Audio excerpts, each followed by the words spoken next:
Good afternoon, everyone. I trust we are all doing well.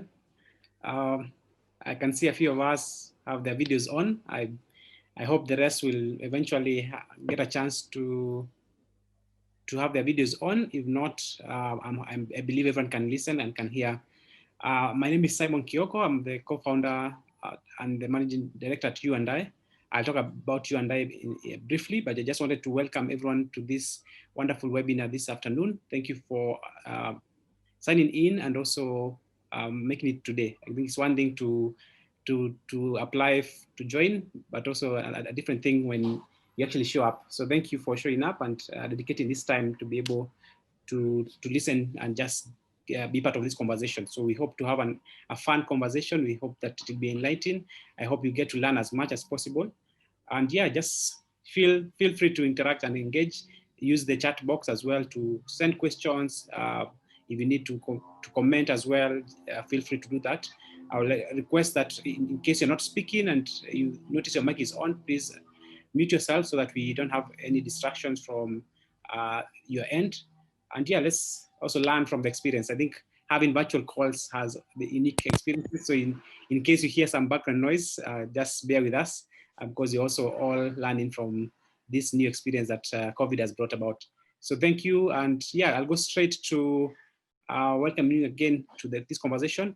You can also share how your afternoon is on the chat box, how you're feeling, your expectation for the day so that we can ensure that as we go on, we meet your expectations. So feel free to start engaging on the chat box. And then once we start with the presentation, we can all pay attention so that we get as much as possible.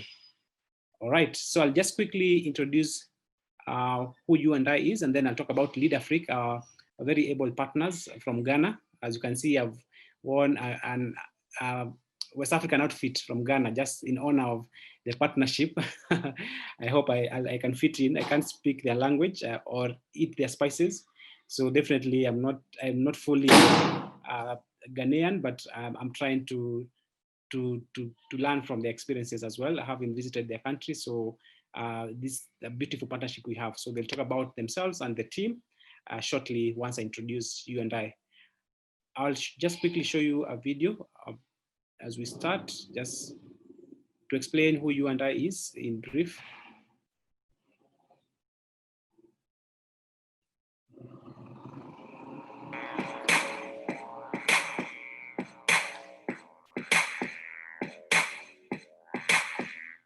Hi everyone, my name is Simon Kioko, the co-founder and president of You&I.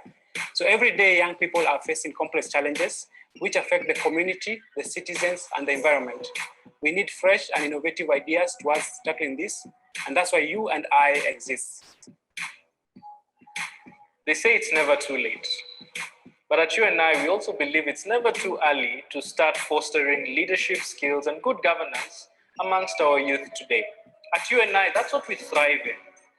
Our goal is to develop leadership skills and soft skills amongst high schoolers through 5 key pillars: education, entrepreneurship, environment, social well-being, and governance.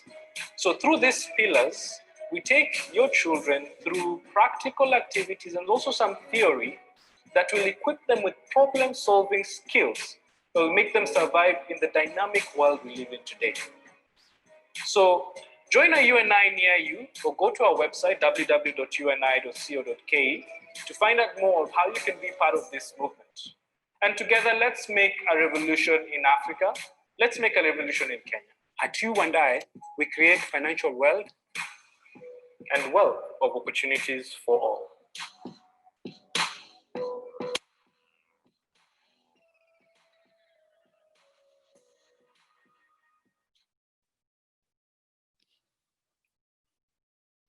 All right, so that's the brief about You&I. And as you could tell from the video, it mentioned about high school students, but we figured that these skills are not just limited to high school students. That's our ideal starting point, but we go all the way to university students, where most of you are part of, and all the way to even young adults, young professionals. So the idea was to begin from the high school level. Of course, we've had some limitation with the current COVID situation, where we have not been able to plug into high schools as much as we could. But we realize that we can also work with the young people who are just joining their campus experiences or just going through the university life. And that's one of the reasons we have partnered with Lead Afrique, who will talk about the partnership and how you can be part of it long term beyond this webinar. And therefore, without much further ado, I'll welcome Mr. Michael, who will introduce the Lead Afrique team and talk about our partnership, and then take us through the presentation for today. Welcome, Mr. Michael. Thank you very much, Simon. And this is a real pleasure to be able to come your way from Accra, Ghana. Happy to see all these very beautiful people. Accra is late morning, and so good morning. I'm sure it's about afternoon in Nairobi. And so good afternoon to you from warm Accra.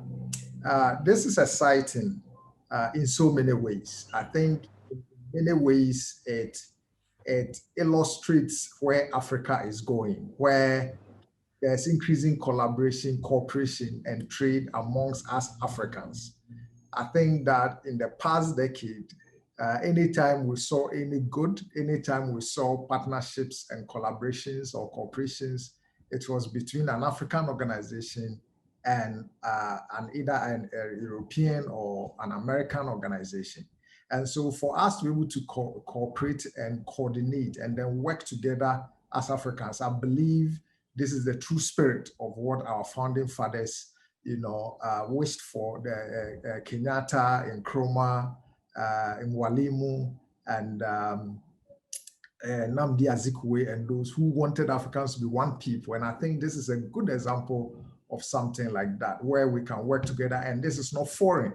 Now, so to introduce you, Lead Afrique was founded 6 years ago as a practical demonstration of seeing the vision of the founding fathers of Africa come to reality.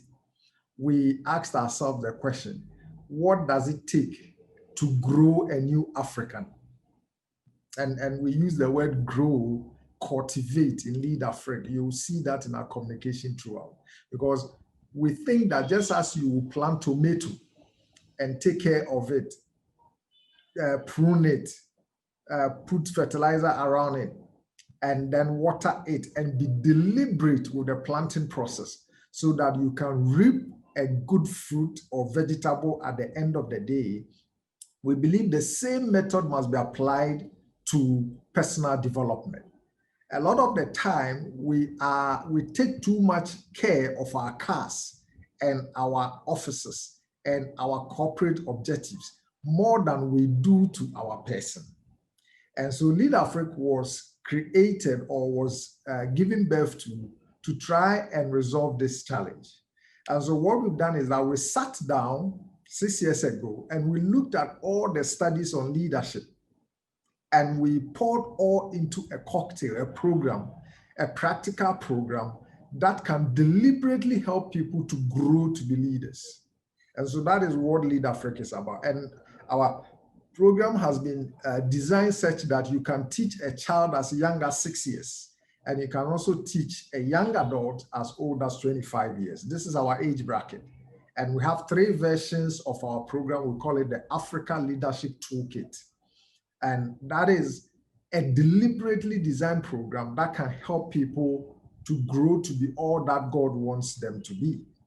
And 3 years ago, by some happenstance and grace, we were connected with UNI Kenya, and we signed a formal partnership arrangement where we will, cooperate and partner with each other as far as programming to help people achieve their God-given objectives are concerned.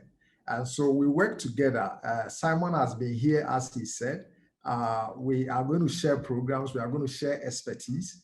And our ultimate objective is very simple: to help you unearth your innate greatness that we believe exists within you, and that God deposited within you before he said goodbye to you and brought you into the world. That is our ultimate objective. And that is the objective of the partnership that we have with you and I. And so today marks the beginning of a number of wonderful things that we are going to do together. We are going to do that to help you unearth your greatness, become all that you are meant to be, and not be trapped with your potentials. And so, Simon, thank you very much for putting this together. And thank you. I'm not alone from Lead Africa. I have my co-founder and partner, life partner, Letitia Ohiniefa. She's on the call. Yes, she's muted herself. She doesn't want you to see her beauty. And we have Bismarck, who is head of our what we call education events.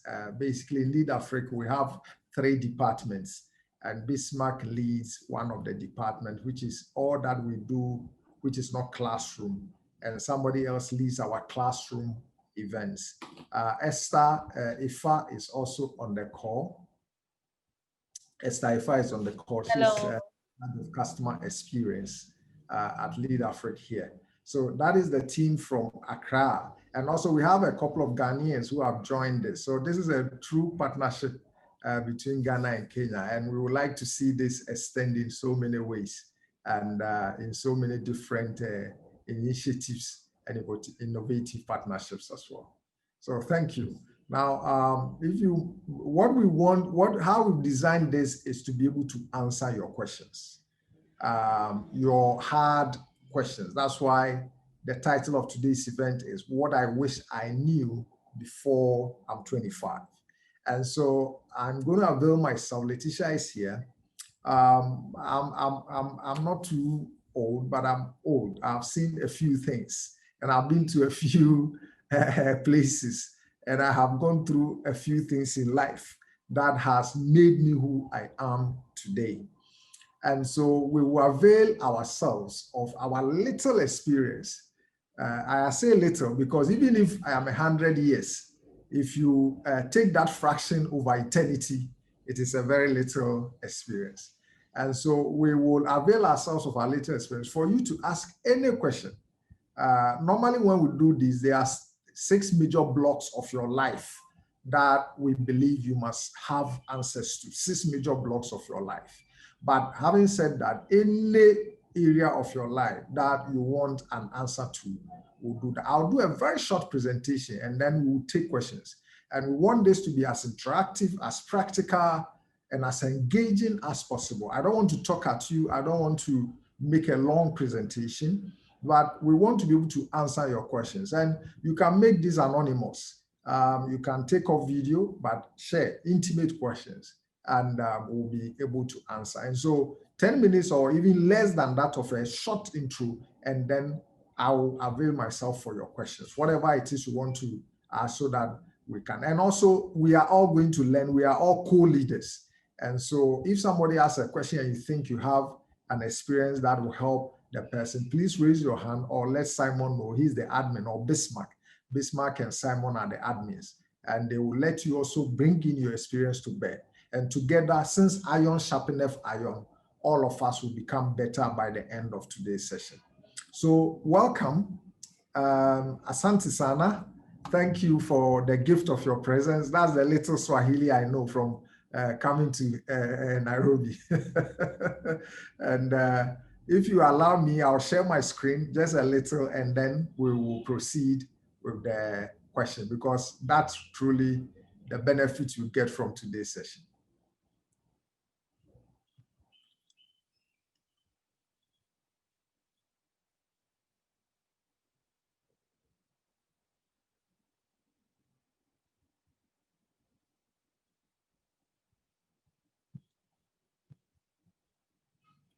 All right, so as I said, there are 6 blocks of your life that we want to focus on. But having said that, any question, any issue you have outside of these blocks, please feel free to share that with us.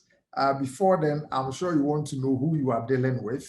And so who is Michael? The first thing I want you to know about me is that I love children and young people very, very much. I want to spend my entire life working with young people. I believe you are the future of Africa. And therefore, as I said, if we want to harvest a good African leadership, in the not too distant future, then we must spend time with the cultivation of a good African. And so that's one distinguishing characteristic I want you to know about me.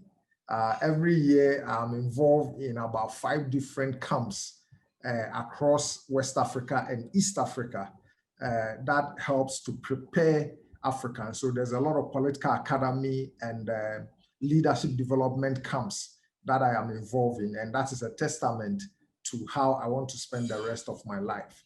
The second thing I need you to know about me is I love coffee, even though my doctor says that I should slow down on coffee, and I'm now being bombarded by green tea and all of that. But at my passion, I love coffee.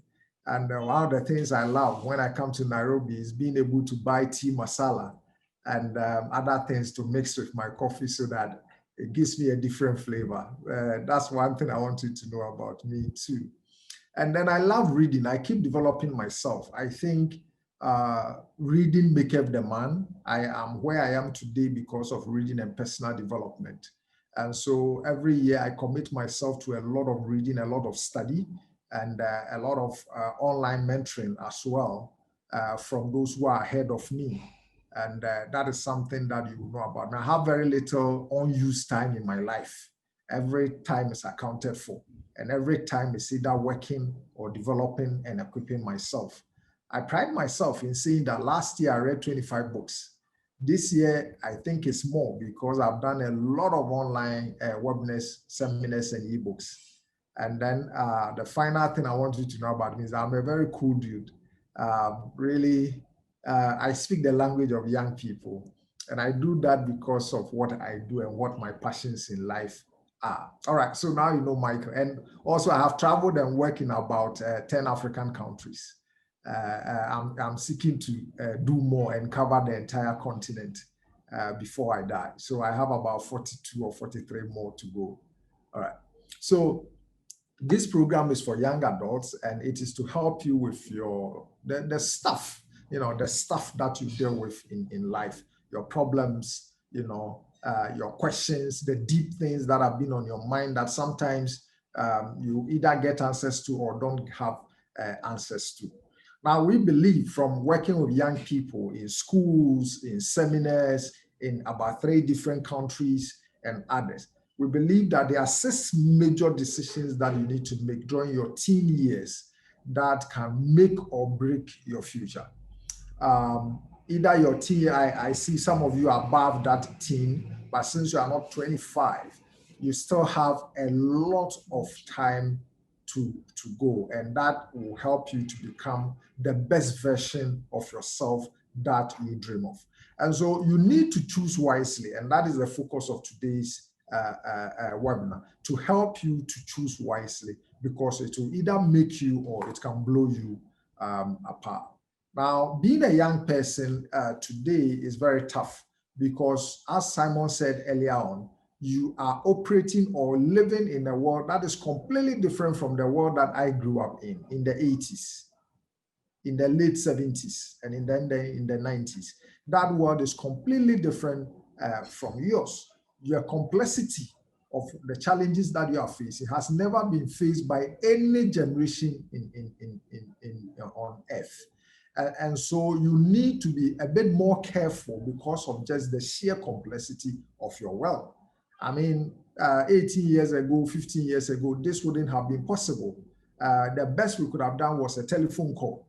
We couldn't have had a live seminar like this, seeing each other, via technology. And so there's media overload. You wake up in the morning, your WhatsApp is buzzing with 245 messages, your Instagram alert, your Facebook alert, your LinkedIn alert, and then friends miss calls and all of that. So there's a lot of things happening at the same time in your lives. We have party and drugs. When today, my time when you go, you get the local gin. Today, there are drugs and marijuana and others that are being freely shared amongst young people, sometimes as early as 14 years in some of the high schools that we have worked with. There is internet pornography that is bombarding you and trying to get your attention, date rape, terrorism, global competition, depression, and then just the sheer size of the peer pressure that is following you. My time, there was peer pressure, yes, but it was limited to your school and your neighborhood. Today, your peer pressure doesn't have to be even in Nairobi. I can put peer pressure on you if you are my friend on Facebook just by the sheer postings that I make.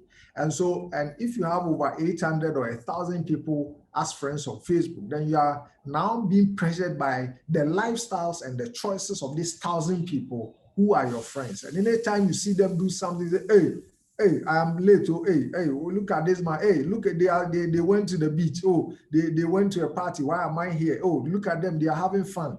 They have a boyfriend. Why don't I have one? Or they have a girlfriend. Hey, look at the way they are. In Ghana, we use the word chilling. This local slang.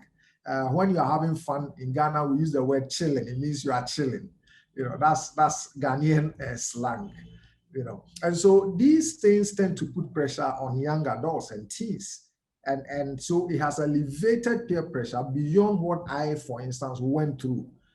Mine was limited to the 3 blocks in my area and my classmates. Yours is about all the over 1,000 or 2,000 people that are your friends on several social media platforms. And so what are the biggest challenges facing teens and young adults today? Now, this is from work that we have done in high schools. So look at somebody, he says, stress. Trying to fit everything in is my number one challenge because I have a lot on my plate. So this is a young person from one of the high schools that we collected this from in our work. Then somebody says, dealing with sexuality. I have to be able, this is somebody, sorry. He said, I have to be able to make the right choices now so that I don't have to live with my mistakes later.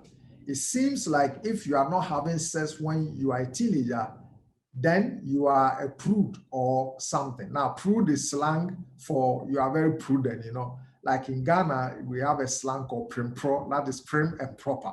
So these are all slangs from our young people. Then somebody says, parents, I have to deal with them every day and it's exhausting. So there's somebody obviously having a very bad time with the parents. The another says, preparing for college is right around the corner and I haven't really given it much thought. Every time I try to think about it, I just end up having a huge headache, so I don't. So that's somebody's challenge. Then another says, divorce of my parents. They always fight over who gets visitation rights. Somebody says, body and appearance. I struggle with my weight all the time. Then somebody says, peer pressure is a major problem. I give in really easy with the right people. Another says, dating. I don't date whatsoever, and here I am at 17. My friends snub me and make me feel like I'm not doing something I should. So you see the kind of questions on the mind of and this was high school, this was not university students. All right, so when you make smart choices about some of these challenges, it makes you happy. But then when you make the bad choices, it leads to you being messed up, even if it is temporary in your life. All right, so the 6 most important decisions, as I said earlier on, that we think you are going to make or have to make is 1, school. What are you going to do about your education? That's something that must engage your mind and your attention. The second one is friends. What type of friends will you choose and what kind of friend will you be? So there are 2 sides to the coin. The other one is parents. Are you going to get along with your parents? What is the state of health of the relationship between you and your parents? Then the next one is love, sex, and dating. Who will you date and what will you do about sex? That's a question that must engage our minds as young people. Then addiction. What will you do about smoking, drinking, drugs, and other addictive stuff? You need to begin to prepare your mind to make a decision. And then finally, self-worth. Will you choose to like yourself? Or let me flip the question. Do you like yourself? Do you have a healthy sense of self-help? Do you like yourself? So these are the 6 key decisions we believe every young person will make or have to make in order to be able to be happy, fulfilled, and successful in life. So this is just an introduction. I don't want to do a presentation today. I want to hear your stuff and I want to spend time engaging. And so you have a choice You can ask your question with your video on, or you can block video. And you can also have a choice of typing in your question in the chat box or asking it verbally, whichever way we want to engage. And so the next 1 hour is yours. Ask any question to the best of my ability. And Letitia is also here. She will help us answer your questions. Thank you. I hope that I'm able to give a fine introduction to the piece. Okay, so Bismarck and Simon will moderate. So please pay attention, Bismarck and Simon. If you see anybody has raised their hand, then you coordinate in terms of who can ask. And then also pay attention to the chat column so that if people put in anonymous questions in the chat column, we can answer their questions. I'm told that questions are already, so Bismarck, are already. Hello, everyone. Hello. Hi. Yeah, there are a few questions here in the chat room right now. So the first one is coming from Mary Fram. She's asking, okay, she says, can you please go over the 6 decisions again? She wants you to go over for her again. Education or school, friends, parents, dating, addictions, and self-worth. These are the 6 major decisions you must make.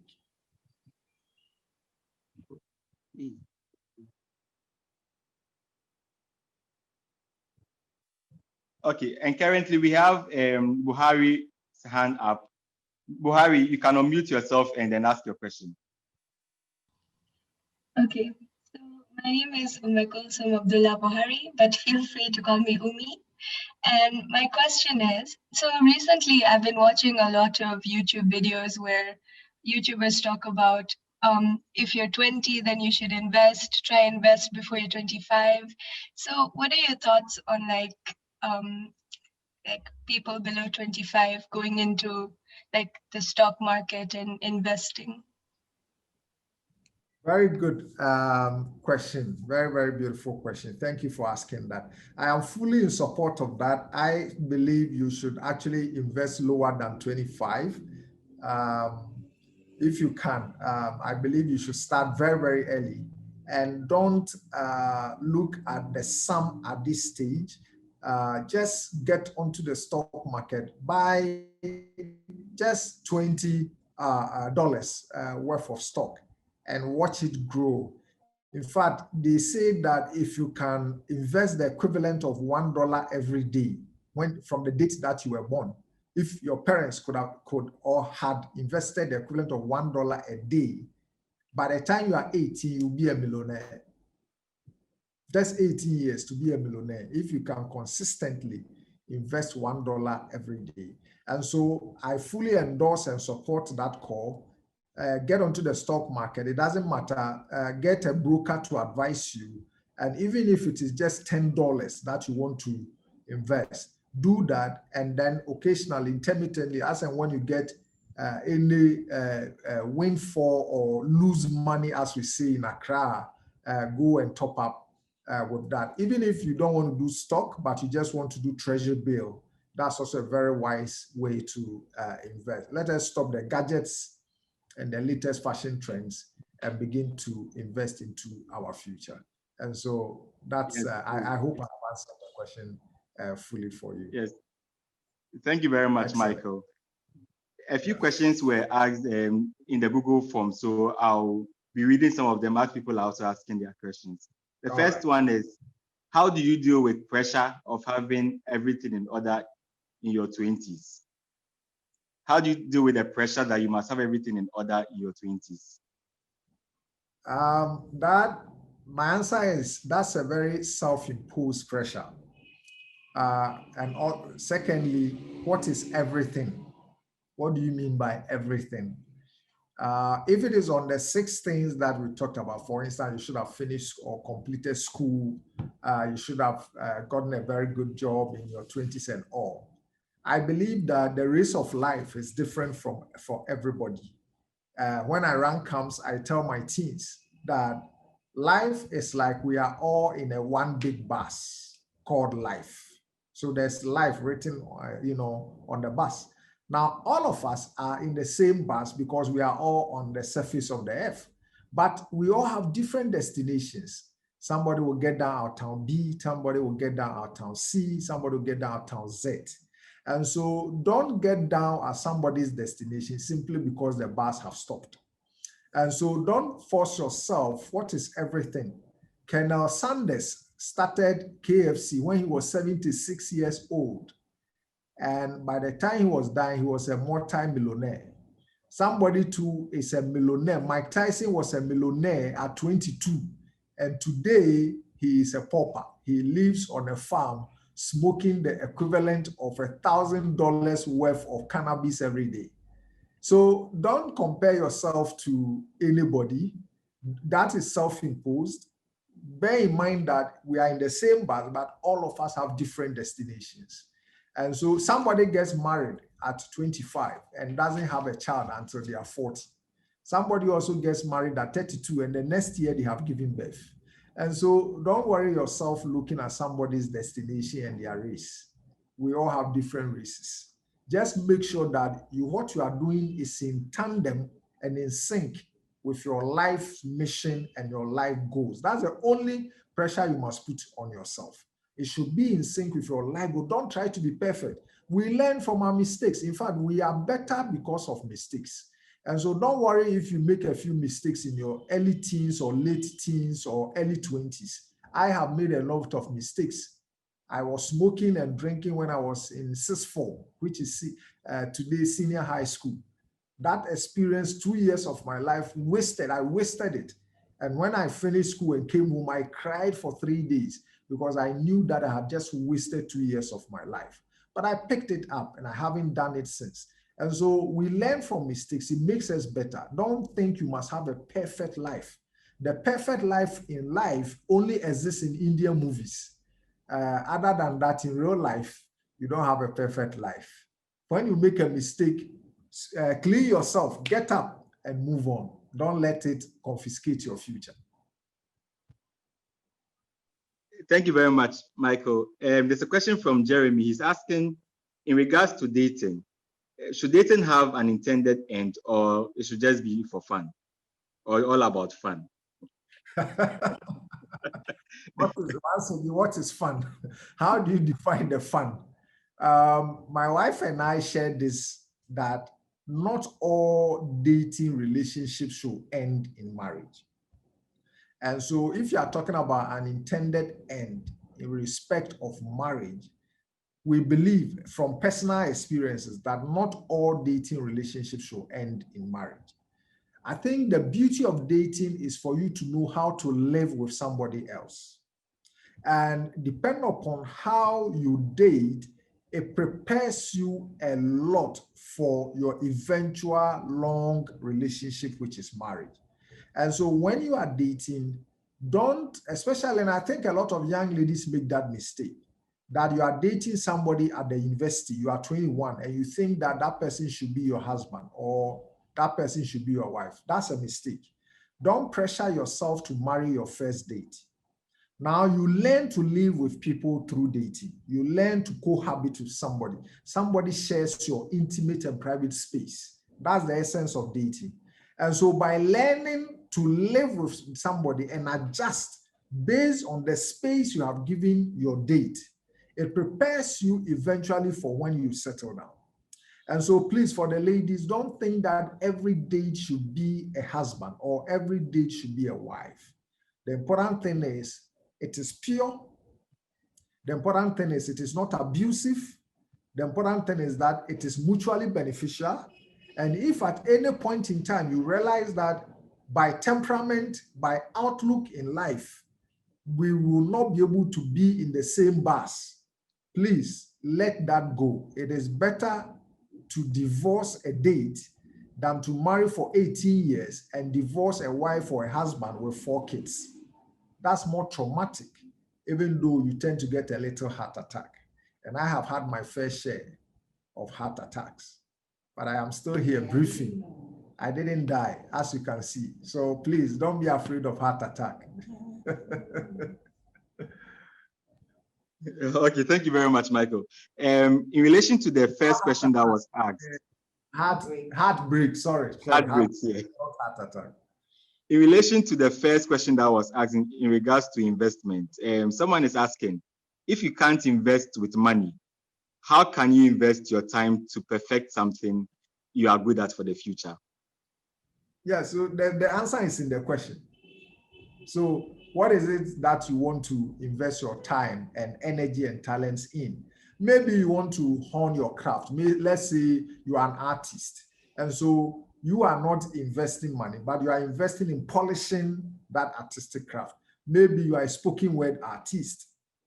You are spending time sharpening your soul so that in future you can be a sought after artist across East Africa or West Africa.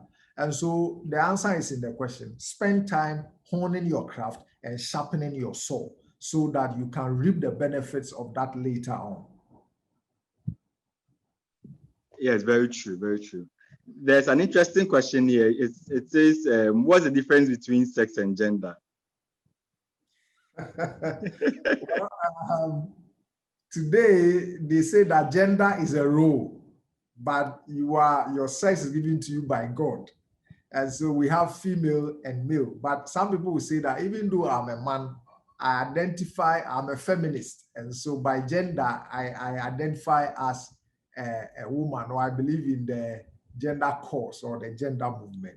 And so that's where we are going. Some are stretching it. There's a certain movement out there saying that we have now 103 genders and not this, because there are so many. So basically people are saying that you can choose your gender, but your sex is predetermined at birth. Oh, there's actually a follow-up question to the gender question. It's asking, why is it necessary to find a distinction between them in society? I think that's what she's trying to ask. So why do you have to differentiate between the gender and sex? Well, because, as I said, because people are saying that gender is a choice. It's a deliberate choice that you make. You know, that's why people can do gender reassignment, because that's a deliberate choice that somebody is making. But as for sex, I believe that your sex is given to you at birth. That's given by God. You know, you can reassign your gender, but I think your sex is still there, you know. So maybe that's why the person is asking that question. I see that there's a Betsua Mora hand is up. Maybe you may want to ask the person to ask her question. Okay, that's great. Hi,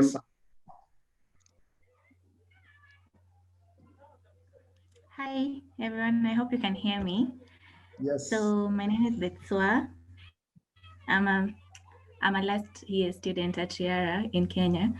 So I wanted to ask about if someone is considering a second degree below the age of 25, what should I consider maybe? What should be the most important factor from what I choose my second degree to be?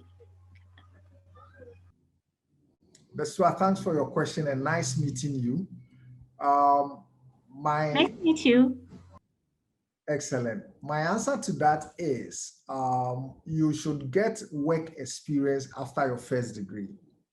From what I have seen, I don't support people jumping on straight after uni to do their second degrees.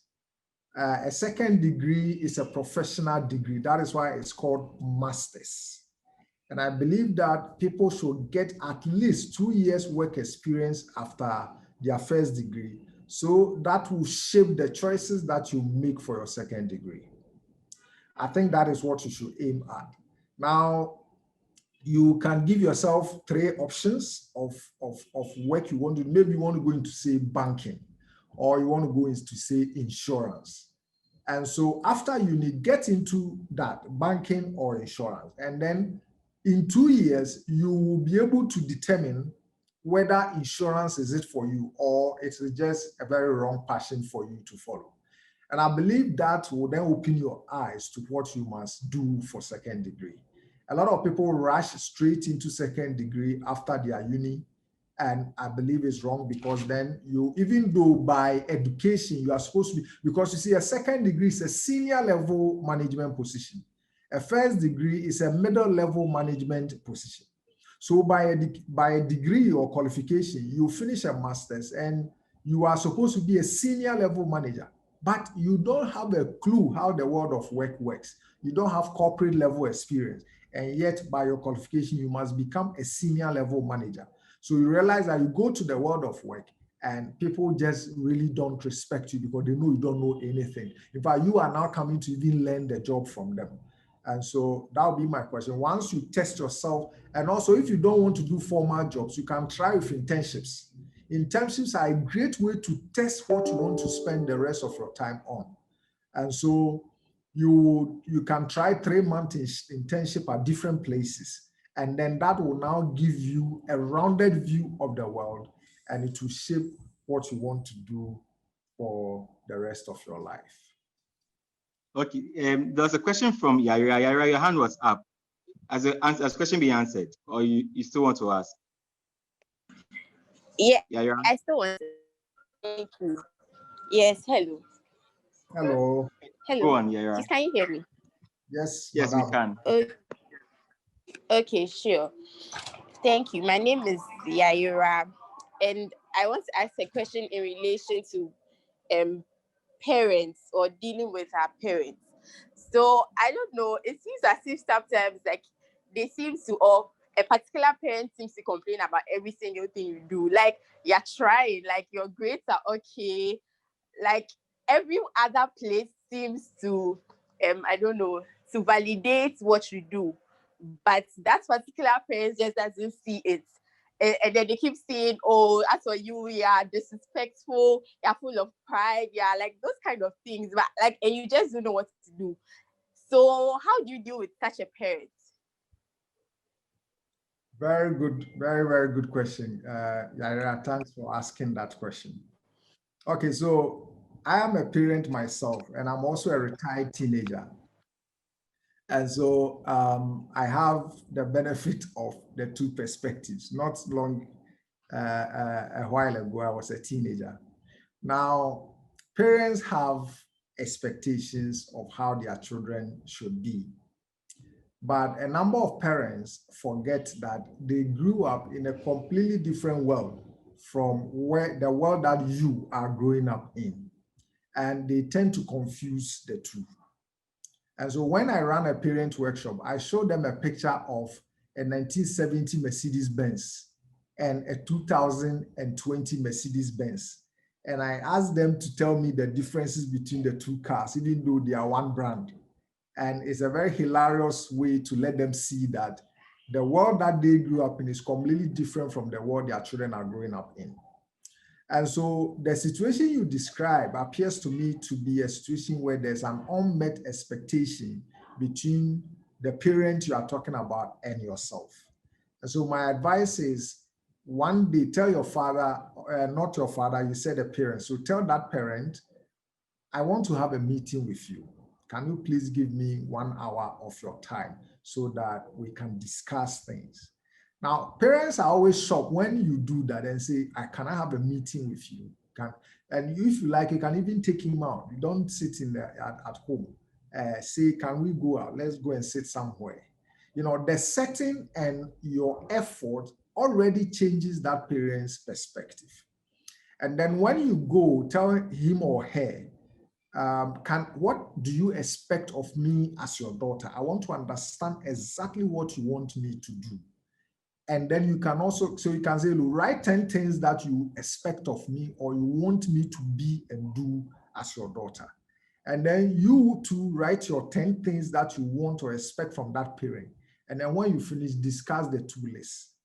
It's an eye-opening conversation for both parent and the child. And just the maturity you exhibit by telling the parent, can we have a meeting, already changes their perceptions about you. Try that and let us see if it works for you. Okay, thank you very much, Thank Monica. you, Uncle. Bye. But Please, I'm not done, no. Thank you very much, Uncle Mike. But All right. I must say, I've tried it before and it didn't go well. Like, you end up being misunderstood. And another thing that happened, like, let's say something that happened like 10 years ago, if something happens today, they will mention all of those things. And I'm like, oh, we've already been through this. Why are you like sending us back? So, like, my point is that you'll be misunderstood. And that scenario will be used for another situation, another time in the future. So Yes. why don't you give your parents the benefit of the doubt? And why don't you say that, can we start this conversation with an open mind? I am ready to change and learn and be an ideal daughter for you. And so I would like to understand you. What do you want of me? I think that is really what the issues are. So whilst you may think that you are the ideal daughter, you may not be meeting their expectations. And sometimes you'll be shocked at the expectation. It's very small. It's a very small thing. But meanwhile, you are looking at the high things. So try it again and say, can we do this with an open mind? And two, I am open to change. I really want to change, but I want to understand you. What do you want of me? Try it again and let's see how that works. Okay, I'm sure her questions have been exhausted. Okay, thank you very much. All right. You're welcome, Yaira. There's a 3-in-1 part question from Amir. He's asking, is there an exact age you should start dating? Better yet, is it normal to be 25 and you have never dated? Is there something you should do to change it? Okay. I would say 16 is okay. In many parts of the world, the age of consent is 16. Others, you can start dating at 16 and then you are seen as a fully matured adult at 18. I believe 16, 17, 18 is okay. If you can wait till 18, it's fine. But if my daughter starts dating at 16, I will give her permission to do so. And so that answers the first question. Now, 25 and not dating, there's nothing wrong with that. Even though ideally you should have dated, just so that you know how to live with people. As I said, the whole essence of dating is to learn how to live with people. Because you see, when you marry and settle down, you are bringing people into your intimate space.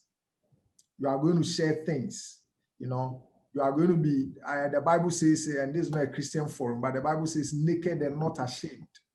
And so if you don't learn how to bring people into your intimate space, how to share your space, how to learn to live with people, how to negotiate, how to blend with another temperament, if you haven't done that, it tends to disadvantage you sometimes, but it is not a mistake and it is not a disadvantage. You can quickly catch up anytime you start dating. But at 25, I think you must be open. So have an open mind. A lot of us have ideal pictures of the kind of person we want to date, sometimes based on economic circumstances, based on education and all of that. And so begin to open your mind, begin to just allow yourself to flow. Start by having some very good friendships, just friendship, very good friendships. Some of us are too busy to even have friendships. And that doesn't help because it is from friendships that dating will arise. And so just start by being there for other people. It shouldn't always be about you. Also check your appearance, check how you come across to other people, how you relate with other people, and begin to place the emphasis and the importance on other people and not on yourself. And be open, just have an open mind and be ready. At this stage, you just want to know how to relate. You just want to know how to share space, how to communicate with people. Just that. And then as and when it is going well, you'll be able to take it to the other level. Thank you very much, Uncle Mike. I'm told there's someone called Admin who has raised his hand. Admin, you can unmute yourself and ask your question. Okay. My name is Lucas. I come from Kenya, Mombasa. Okay, I'm a graduate last year from geology. You hear me? Geology? Too low. Yes? Okay. Yeah. Student from Southeastern Kenya University. Currently, I work with another company. It's called Manken here in Mombasa. Partially employment. Now I want to go for my master's degree and experience because most of my friends, my employers, my clients, most of them are telling me, young man, you should go for your master's. Young man should go for your master's. But now, yeah, I'm stranded.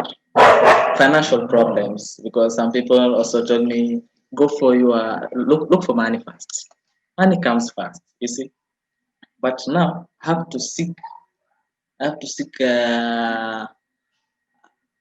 someone to an advice, someone to advise me. So because also my dad giving me pressure so that I can go for my master's. So how will you advise me at the age of I'm 26 years old.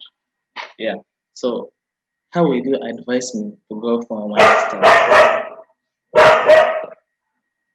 Will I go for masters or should I look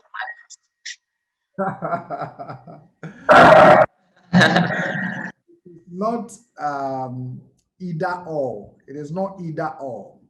It is not mutually exclusive. There are now lots of master's degree programs that are online. Some are weekend, some are modular, some are evenings and all. So you need to take a decision to your own benefit and not to meet the expectations of other people. That's a mistake. And so sit down and do your analysis. First of all, how much money do you need to do your master's program? How much do you have currently? How will you bridge the gap between the two? Which master's program must you do? Do you want a modular one, a weekend one, an evening one? Because there are others that allow you to work and still school. So don't let the expectations or the pressure of other people push you to make a decision. But before you can make the decision, first of all, you need evidence. Evidence of how much will it cost you to do your master's program. School fees, daily expenses, and all of that. Textbooks, all that you need. Sit down and do that analysis so that you know the journey before you start. And then ask yourself, what kind of master's program do I need to do and who can offer it to me whilst I am working? If you do that, you realize that the picture begins to change. And just by that inquiry, you will even stumble upon programs that allow you to work and still do your master's program. And you can do it. I did my master's program while still working full-time. Because I chose a modular master's program that allowed me to work and go to school just 2 weeks every 2 months. And those 2 weeks, I'll then take my leave and then go to school. I did it fully employed when I was doing my master's. And so there are a lot of options once you open up your mind. So don't box yourself.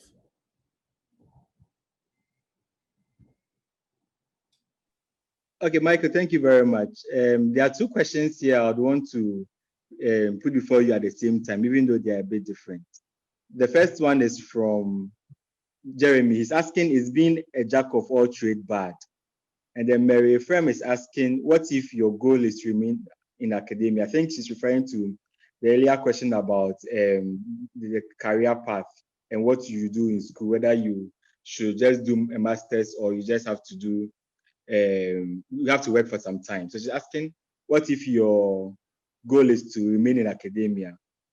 And then Jeremy is asking, is being a jack of all trades bad? Well, complete that sentence. It says jack of all trades and Master of none. So once you complete the statement, the answer is there. You know the answer. I believe that you must pare down the number of activities you involve yourself in so that you can really excel.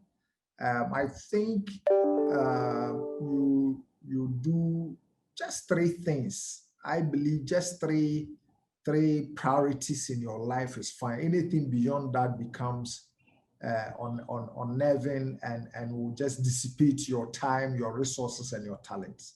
So if you can focus on just 3 priorities in life, I believe that that should be fine. Mary's question about whether you want to go, you know, academia is work. So academia doesn't mean it is not work. Being a lecturer is also work, and it also requires professional experience. And so if you want to work in academia, then work in academia. So the 2 years I'm talking about, make sure it is in academia so you can, you know, learn about how the academia works, learn from lecturers and others who tutor you and make sure you are up to speed. Knowing corporate politics within academia itself is also work, and you must understand that before you finally firm up your decision to work in academia. Okay, thank you very much. Senna, since it's about career, but Senna is asking, you initially mentioned that a person should at least have 2 years of work experience before getting his or her master's. Given that there's a program that allows you to work while studying, is it then prudent to go for the master's?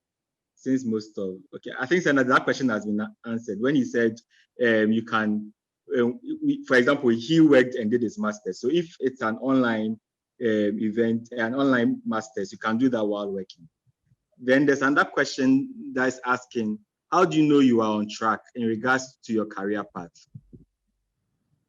Well, first of all, what is that career path and where are you currently in relation to that career path? What is your career goal?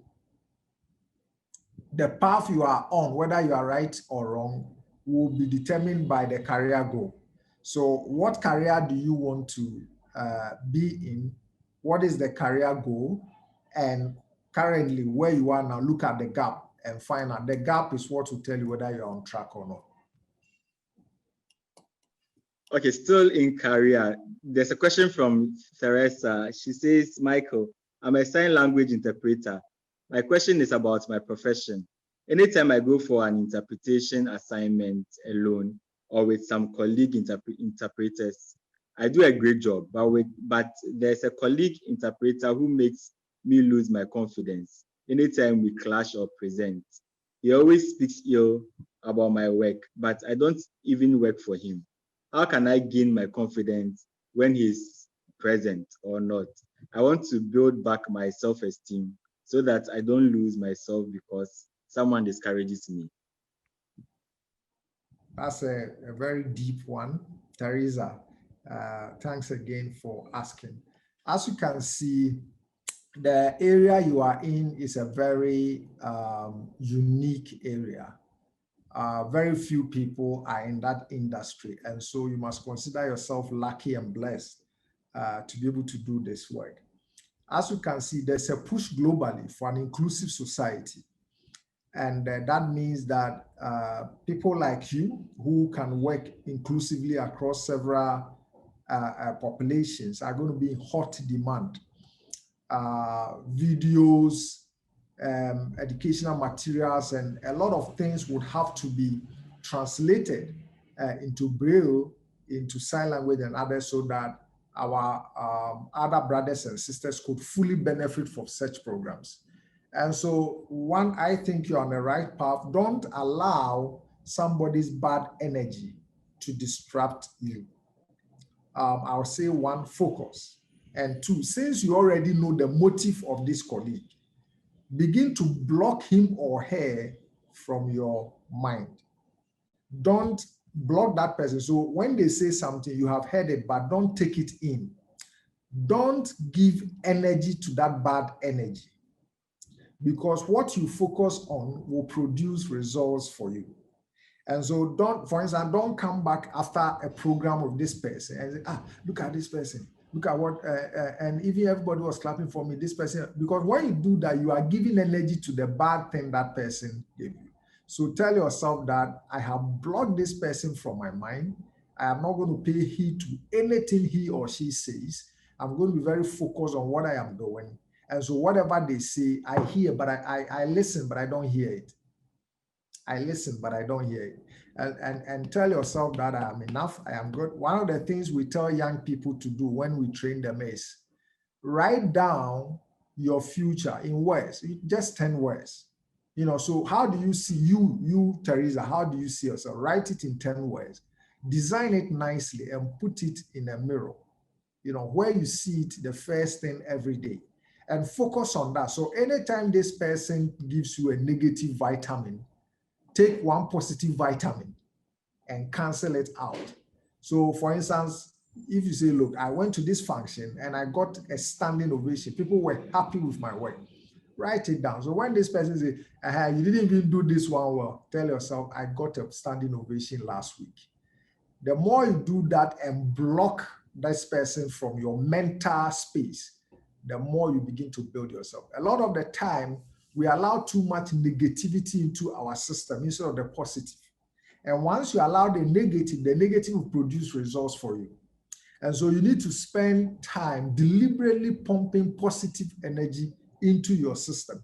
And that positive energy is about looking at all your achievements, looking at all the good things you have done, looking at all that you are capable of doing, and focus on that one. Don't focus on the negativity that this other colleague is giving you. If you do it for 3 months, you'll be shocked at the results, Teresa. Okay, so there's a follow-up question, but before that, there was a question from Mora. Mora's question is around the same area: how to grow your self-confidence. So it's the same thing, Mora. So you can start by writing everything you love about yourself every morning. You speak it to yourself day in and day out. Whenever negative words come in, use the positive words to cancel it. It's believed that one negative word can be cancelled by 3 positive words. So you can practice that principle to cancel every negative word that comes in. So Uncle Mike, Teresa is asking a follow-up question. She says that I was on an interpretation assignment on Adum TV, Ability Talk. Right after that, he called me talking about confidence. Okay. So basically, she's talking about. Teresa, don't focus on this person. Ignore this person and focus on the positive. Don't give too much energy to his or her feedback. Okay, thank you, Uncle Mike. And let's stay away from self-confidence. Jared, I hope I got your name right. Jared is asking, many African parents believe so much in education to make it in life against talent. This has created a lot of pressure among the youth who believe in their talent to excel in life against their parents' perceptions. Advice on this? Well, that's very true. It's because of the African economy. Traditionally, from the 50s, our parents were those who got independence for us. So our parents are the independent generation. Their time, industry wasn't as developed as now. And so their entire worldview was shaped by the world they grew up in, which was get a good education so that you can get a good government job. The civil service was the go-to job for the educated middle class of our parents' time. But as you can see, the African economy is booming and growing and is bringing in new creative ways of making money. Now, of course, that is happening without our parents being fully present. So, for instance, today, a music artist in Ghana releases music and he makes close to about $300,000 from just one album. Now, that is like the entire work of our parents for their lifetime. And so it will take a gradual transition from that independent generation to understand that there's now a lot of things happening around work and making money. For instance, until recently, about just 10 years ago, many parents will not allow their children to play football because it was seen as a sport for vagabonds and boys who were not doing too well academically. But today we know that the average footballer's salary can pay a whole village. You understand? So I think that is changing the dynamics as far as our parents are concerned. Now, my advice, if your parents are forcing you to do education, is that still go to school, but you can hone your craft. There are people in the universities who are emceeing shows because that is your craft. There are people in the universities who are singing at student events. That is your craft. And so go to school, yes, so you satisfy your parents, but don't leave your craft. There are people in the university who are cooking for functions. Do you understand? So it is not either or. You can do both. Hone your craft even whilst you are in the university. A friend of mine, while she was in the university, she was doing fabrics in her room and selling it to her professors and her colleague students. There are people who are doing in Ghana pepper. You know, we have a pepper called shito.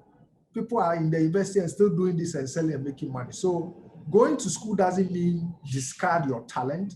You can combine both, because you know what? If you sit down and study, you realize that the average university student doesn't do anything for about 50% of their time on campus. So that 50%, you can use it to hone your craft.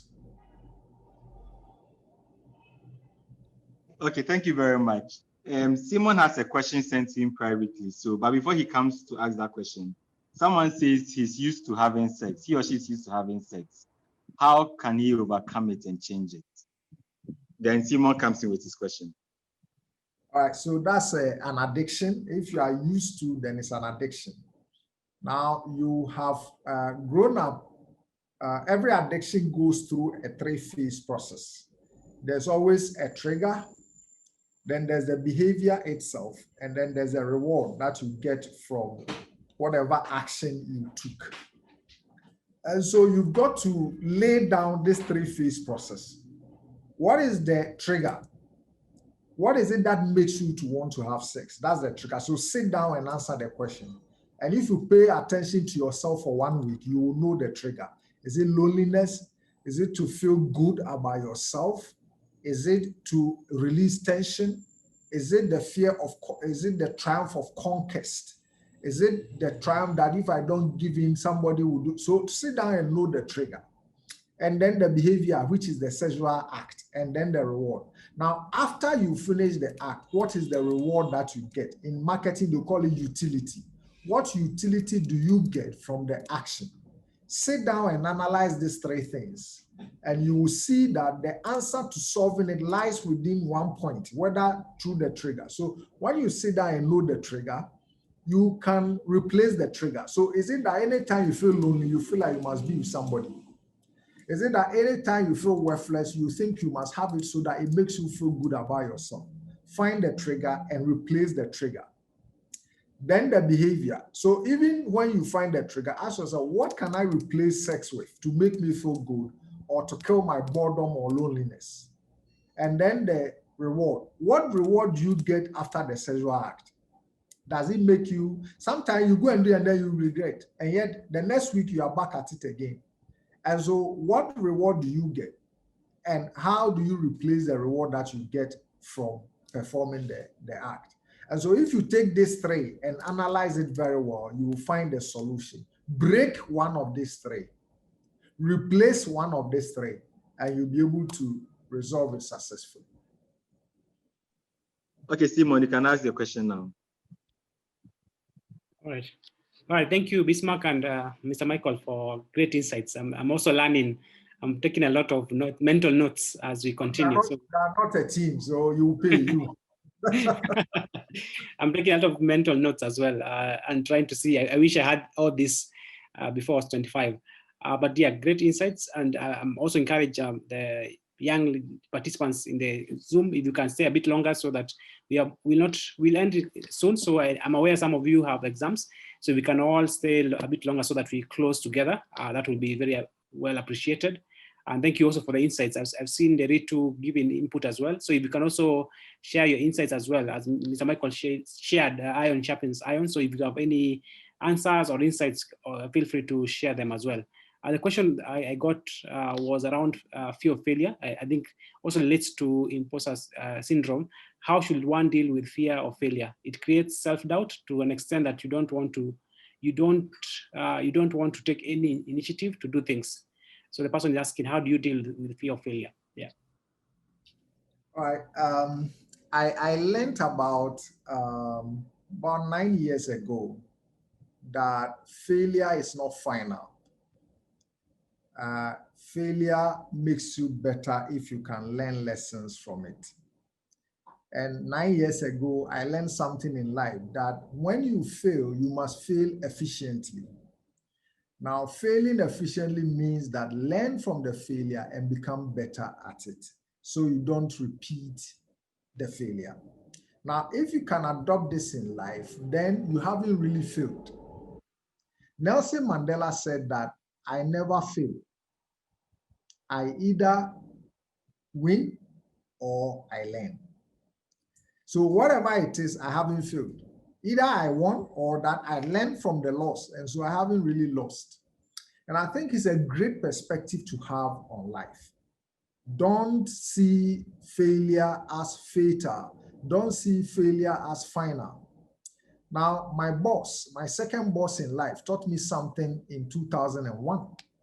And he said, my friend, you've got to see failure either as a comma or as a full stop. Now, if you see failure as a comma, it means that you can continue writing, which means you can continue working, living, and correcting it. But if you see failure as a full stop, then it means you've ended, your life has ended. You go and cry. And so I believe if you adopt this perspective in life, it makes you see failure differently. Now, my team members will tell you, after we complete every event, we will sit down, and the first question I ask them is, what did you learn from the process? Now, I do that so that you don't focus on the mistakes, but you focus on the learning. Now, once you are learning, you haven't failed. And so ask yourself all the time, what did I learn from this process? It's a very great question to always ask yourself. What did I learn from this process? And once you do that, realize that the pressure that you have put on yourself reduces greatly.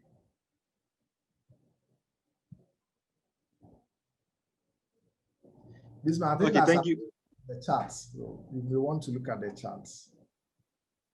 Yes, please, Michael.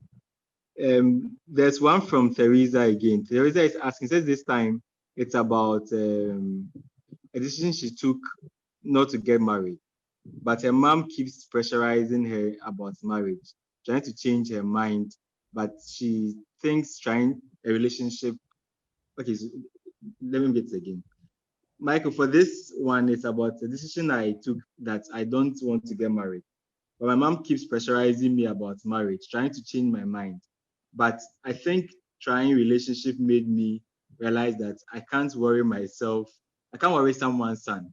And I can't also let someone's son worry me.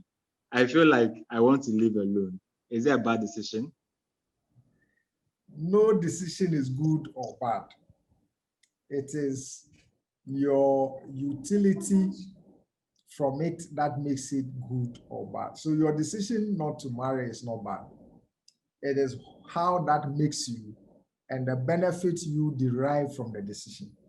Now, what you need to do is to educate your mom through conversations and discussions in terms of why you have decided to take this decision in life. And so you need to educate your mom. And so spend a lot of time letting her know why you have taken the decision and the benefits it is giving you. Provided you are happy with yourself and you are fulfilled and satisfied in life, it is a good decision. But if at any point in time you are not happy or fulfilled as a result of the decision, then it's a bad decision. Akabak, thank you. There's a contribution from Ricky. I hope I got your name right. Trying to give an answer the question about fear of failure. And Ricky is saying that I just heard this somewhere. Failure and rejection is the first step to becoming a legend. And since then, I have been seeing things in a different perspective. So Excellent. That's a contribution. Yeah, lovely, Ricky. Thank you. Very powerful. Thank you very much. Someone is asking, I don't know what to do at this point in time, but I don't want to help someone else to be rich and successful. I want to be rich and successful myself. And I think there's a follow-up question. Should I get employed? Something like that. Okay, as we just said, every decision, whether it's good or bad, is dependent on the utility you get from the decision. Now, there are three simple things I tell people to do if you want to find out what you must spend the rest of your life doing. If you want to discover your passion, if you want to discover your priorities in life, just three very simple things. We have a more elaborate framework, but for this one, just sit down, take a pen and paper, a notepad. I am a big fan of notepads. So something like this with your pen, just this. And ask yourself, what makes me happy? So write down everything that makes you happy. Then the second question, what makes me sad? Write down everything that makes you sad. And then the third question is, what makes me angry? Write down everything that makes you angry. It is a pointer. Now, when you look at this three list, it is a pointer to, as you say, you don't want to make anybody rich. You want to make yourself rich. Then ask yourself the question, what is this list telling me? What must I do with this list? In there lies your purpose in life. You can decide to focus on something that makes you happy.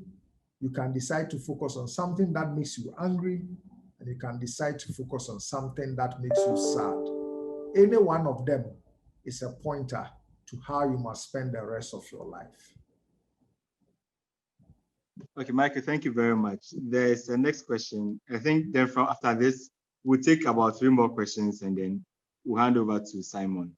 This one says, what does it take to meet the right people in life? I don't know in what context, but I'm assuming maybe either business partnership or in relationship. What does it take to meet the right people in life? That's a tough one. I think just be yourself. There are a number of things you can do to increase your social networks. And so, first of all, you need to find out, where am I going in life? In terms of career, in terms of profession, in terms of your future, your life, your priorities in life. Ask yourself that question. And then begin to look for networks within those places. Let me give an example. Let's say you want to be a spoken word artist. And I'm using this because that's kind of a new craze in Accra. So you need to hang out at very creative places, clubs, restaurants, or places that will bring you in contact with some of these things, and that will help to develop yourself. You want to maybe hang out in churches and mosques that allow you to be given the opportunity to express. And so how to meet the right people in life really is about also what you decide to do when you meet people. A lot of us are so into ourselves that we may be sitting with a next business partner and we won't even say hello to the person. And so if you are on campus, in your room, on your floor, in your hall, are all the right people you need in your life? The question is, how do you turn those relationships into the right one? By your own actions and inactions. For instance, I currently run a business with a former colleague of mine. We both used to work in the same organization. We both left the organization, and then 3 years later, came back together and said, no, why don't we run a business together? Because we have complementary skills. So I won't say that that person was the right person, but what did we see in each other? That 3 years later, we decided to come together and run a business. So the right person depends on you and the investment you are ready to make into relationships. For instance, you have met me today. Are you going to invest in that relationship? Or, okay, Mr. Michael was good. I learned a lot from him, and that's it. We will never hear from each other again. You have met Simon today. Are you going to invest in the relationship? Or it is just a chance encounter and that's it after this call? I think a lot of people don't invest in relationships. And so then it won't be the right one for you. Let me give you an example. I attended a breakfast meeting last week and I met a number of people. And someone said, oh, I've been hearing your name. Okay, give me your card. I'll get in touch. I need you to do this for you. Since we left the meeting, nobody has sent an email. And so that shows you the investment people are ready to make into a certain relationship. So if you are not ready to invest, no relationship will be the right one for you. It is about you making every relationship you come across the right one. It's really what you do with it. Okay, thank you very much, Michael. Looks like all the questions have been exhausted so far. So before we move on to Simon, Letitia would like to give a few words. She says no. Okay, thank you very much. Simon, any final words, Uncle Mike? If not, I hand over to Simon. All right. Ladies and gentlemen, my brothers and sisters, it's been great coming your way this afternoon from different cities in Africa, Mombasa, Nairobi, Accra, and other parts of Ghana. This is great. We would like to continue this engagement. We would like to grow together. And so watch this space. Look forward to us engaging further and continuing to support you to grow to achieve all that you are meant to be. You and I, Kenya, and Lead Africa International are going to come your way with a number of good programs that will help you to discover why you are on earth and then find the answer to that and a plan to live that and make it more successful. And so tell your friends to tell your friends. And even your exes, tell them that this thing is good for you. If you have attended this workshop, we wouldn't have broken up. So that is my last words to you.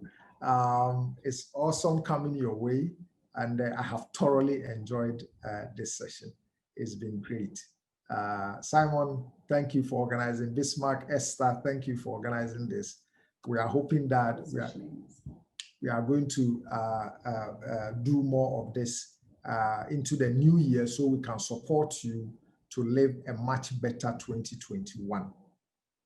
Simon, over to you. Right. I don't know what people do online. I think it snaps or something, because now we can't clap because of normal workshop or conference. But yeah, I think we can try to do virtual. But yeah, I will share some reactions. Exactly. Yes. Great. Yes, you can always do that. Yes, we have a guest who joined us. I don't know whether he's able to talk, Mr. Joshua Babu. I don't know whether he'll be able to speak before we close. He's the father to the late Jared Babu. As you saw from the video introducing you and I, Jared and I formed you and I just in our early university life, and that's why it was of our interest to invite many university students who are represented here today. Unfortunately, he was involved in the accident, in the open airline crash, but we felt that we need to continue this legacy that we started, and it becomes a lifelong legacy. And that's why we are also working in like-minded people like Lead Africa International, as Mr. Michael said, where we want to run this Pan-African movement, just like our forefathers, Kwame Nkrumah, Jomo Kenyatta, and great African leaders who came before us. Just how do we work as a Pan-African movement?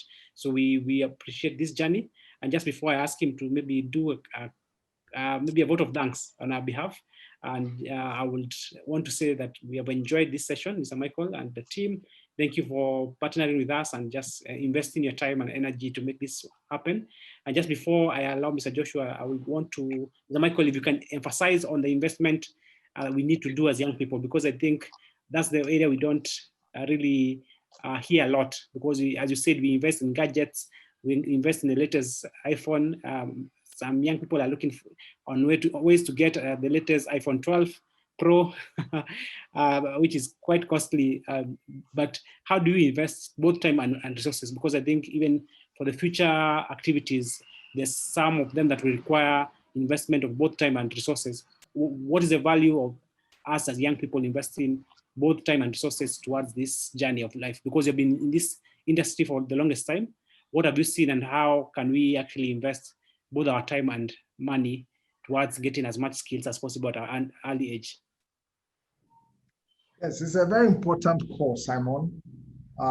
Ladies and gentlemen, I think you need to realize that the greatest investment you can ever make in life is the investment you make in yourself. That's the greatest investment you can make in life. Somebody can steal your iPhone, but nobody can take away the capacity you have built in yourself. Now, personal development, I consider is like a lid. You know, no content can outgrow its lid. You can pour water into a container so far as the lid of that container allows you to. And so that is how personal investment allows you. If you don't improve or increase the size, the volume of the container, you can't pour more. And so until you invest in yourself, you can't achieve more in life. Job opportunities, entrepreneurship opportunities, and other things are going to bypass you if you don't invest and expand your capacity. And so building your capacity, expanding your capacity, investing in yourself, and growing and developing is the surest way to be successful and happy in life. And so we can't say that enough. Invest in yourself. If you invest in a shoe, you can get stolen, it can get faulty.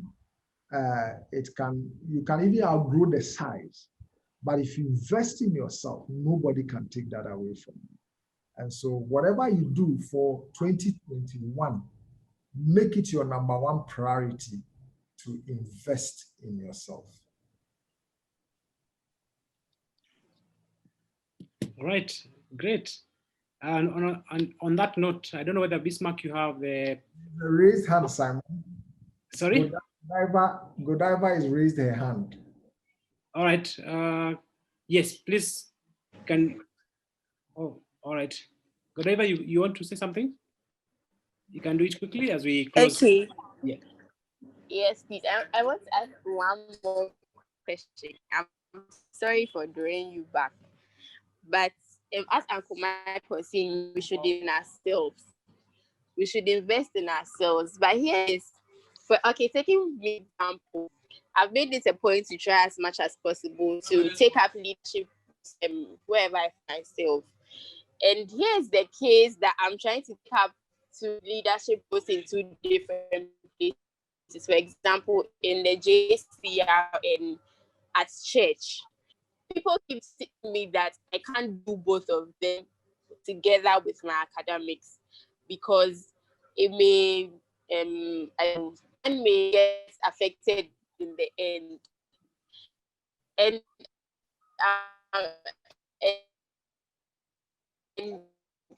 I don't know. So should I or I actually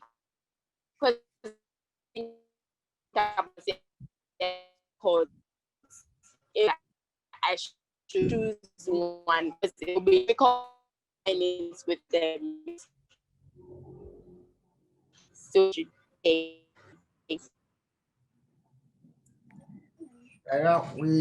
missed you. I'm done. Thank you. We missed you for the last bit of your question.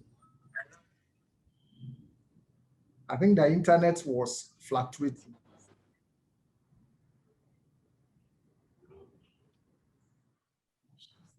So I was saying that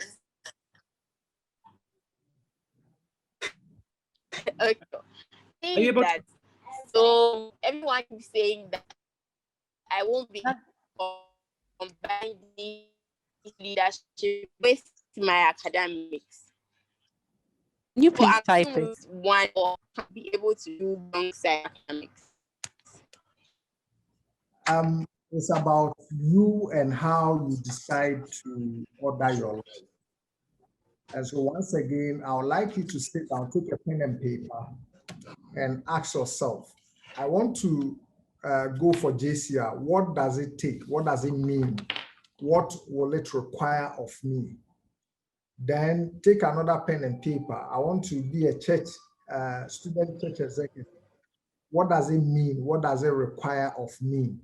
And so when you do the math and then also look at your academics, how much time do I need for my academics, lectures, studies, group work, and all of that. So do that assessment. And then when you finish, you'll be able to ask yourself or answer the question, will I be able to do it or not? So do a kind of a timetable, then you have the evidence to make a decision. But don't just take what people are saying and let that confiscate your future. All right. So with that, I hand over to Simon once again. All right. So as you can see, we are giving an early bird offer to the next session. As we said, for the, Bismarck, you had shared something. Yeah. So on the 28th of January, we'll also be having a workshop or a session where it will be more detailed towards talking about position yourself for success. Bismarck will be sharing that screen he had shared before. We'll be sharing it as well on social media, where we get to invite you to register, to share with your friends, and just a platform for you to keep engaging in this. As Mr. Michael said, it's an investment where you keep grooming yourself. It's cultivating your leadership experiences. I will try as much as possible to support from our side as you and I and Leader Freak. We also call upon you to also be part of the journey and see how many of us can be part of this to invest in your future. And we hope that we can always find ways to collaborate. Thank you for the many. I've seen quite a number of people from ISEC as well. These are some of the organizations we are also partnering with, representing different universities. So you can share, you can spread the word, you can also register as early as possible. We'll share this on our platforms. Feel free to also see how to as you said, get creative in terms of how do you also find these resources, just to ensure that you're part of something that gives value back to you as well. And with that few remarks, I will want to welcome Mr. Babu, maybe to share a vote of thanks to Mr. Michael, and also says a word to the young people, if you're still on. Yes.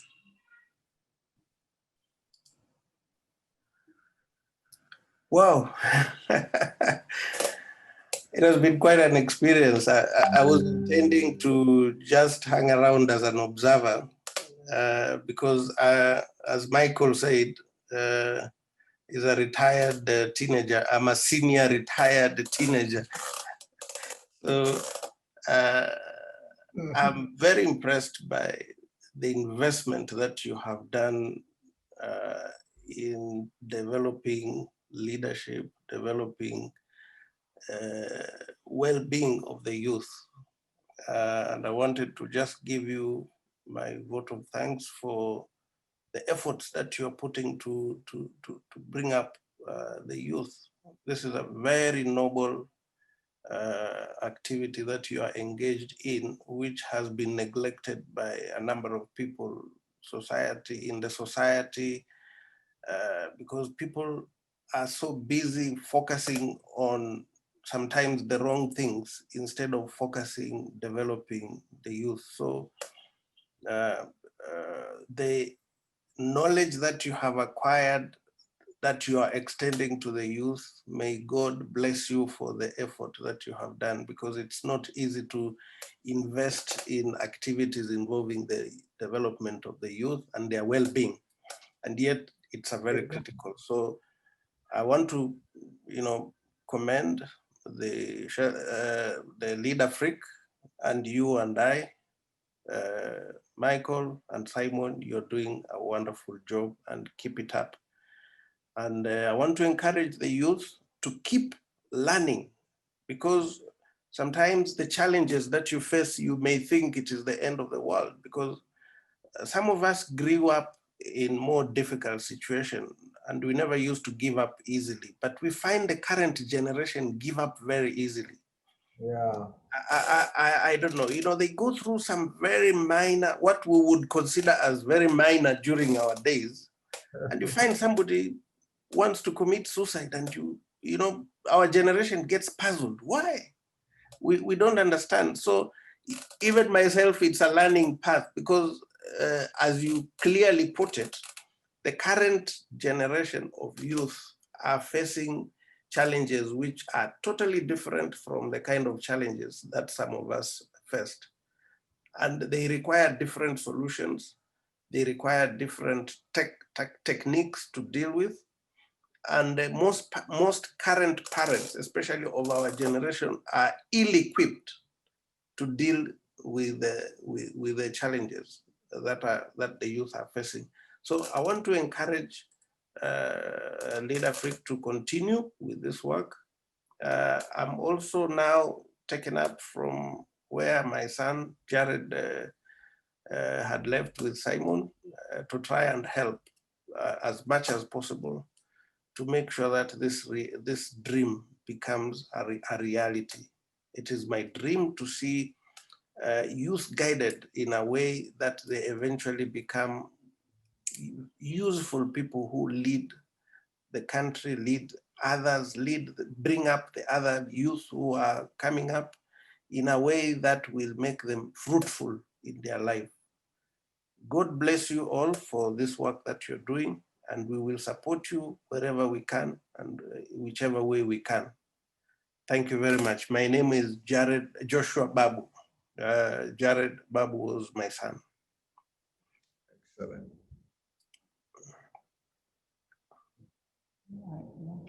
All right. Thank you, Mr. Babu, for such an amazing closing remarks.